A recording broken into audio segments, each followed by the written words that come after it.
Sorry,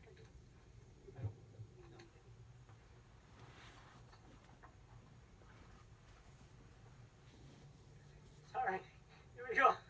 Uh, we were sitting in a very sacred place. If you close your eyes, as I am now, you will see Amy over here in the middle of my work, because I made it work right in this place.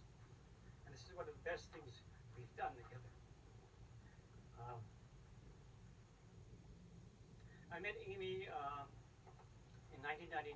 Now, when I was trying to think about how did we meet, I was on the cover of a magazine. Which one? Yeah, and then somebody who was in it saw it, and then we spoke at the College Art Association in 1999 in LA, and da. So I'm in New York City after that because that was like in February, and I was at someone else's house, and Amy says, "I want to meet you," and she said, "You make the kind of art that I want to show." So my work is very, very, very ephemeral and very temporary, and that's what life's all about. And that's what it was about, making a piece here.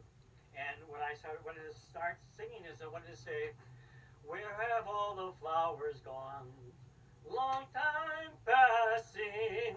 And that's what Amy was, our flower. And that was the last show I did with Amy alive. Otherwise, we did a show in New York, and I wasn't there, but we showed images with Pete Seeger, and for me that was very, very touching, very good. Now we go back to when I met Amy first. I didn't know who Amy Lipton really was, but I knew she had an art gallery in New York. We're always looking for an art gallery to show her work in, and I would hit them all every night when there's no opening. So Amy was there, I remember, and I walked into the gallery, and she was very kind. She was very quiet. She was soft-spoken. And when I was looking at the work, she would follow me around, and she would show me work like in California, and not New York work that I was used to seeing. Bigger work. She was showing finer work. Another vocabulary, right? And that's what she was like. No high pressure. A little did I know I was going to meet her outside a gallery where she said, "Don't tell anybody I'm working here," which was Tony Shafrazi's gallery, because she was going to make money. Because if you're doing art, you have to have money. It's really hard to live, and it's a whole art market of money, and then make it happen. And we all wait for somebody to make it happen. And Amy did it for me a lot. So I worked with her. I did, I think, 14 shows with her. And David Rothenberg's here. And in 1999, I made a piece in Cold Springs, the second one 10 years after. And Amy said, "Go call up David." Well, I went over to his house, knocked on his door. And where's David? There we are. I have my glasses on. And then David came, and we did an interview for his magazine called Bull Hill. What's the hill? What's the hill? Terra Nova. Okay, so that was part of it. That's the magazine you were in. No. Bull Hill was behind your work. Yeah. So and then here we are. Then of course I go to the Hamptons because I'm looking for art people really like art. And Amy's at the Hamptons at the same time. And I say, "Amy, come see my work. It's the Namagansa on Fresh Pond." Amy comes with a dog and her daughter, and we have to walk up the stream to see my artwork, which is made out of reeds because reeds are growing all around it. And this is a hard thing for anybody to understand in the art world, is that you have to get in tune with art and nature. And so we walked up that stream, and I was so quiet, like this means crickets now. And we got forward, but you couldn't be quiet. And that's what my artwork's about. Artwork is about to be in communication. And she found it. And then we continued doing works later on. There we are.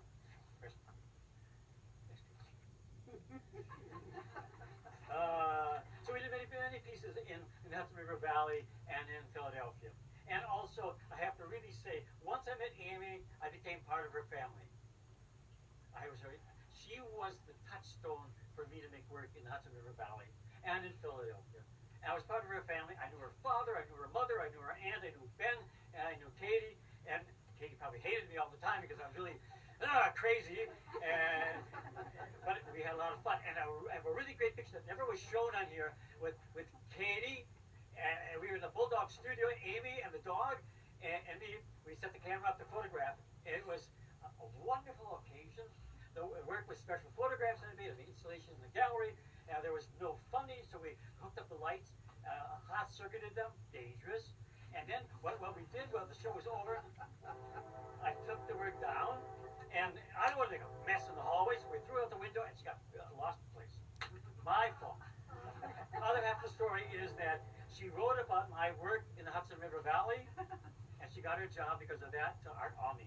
Oh my, I said oh my, which I was very pleased, and I went there and I made 2 works for her, and they were actually the old. This is a very stable, it's like the Storm King over here, really stayed, but we did this spontaneous works kind of, and some writer came and she used my work as an example of Art Oh my, and by the time it was published, my work was gone because it's made out of reeds and grasses.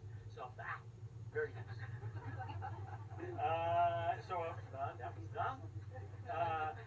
We did recycled harvest at Abington Arts Center, where I got Lyme disease, which is wonderful. But we made a really wonderful work under the tree, Katsura tree, and then a year later I remade it. And then with Jane, we made a piece in the high school. Yeah, which was great.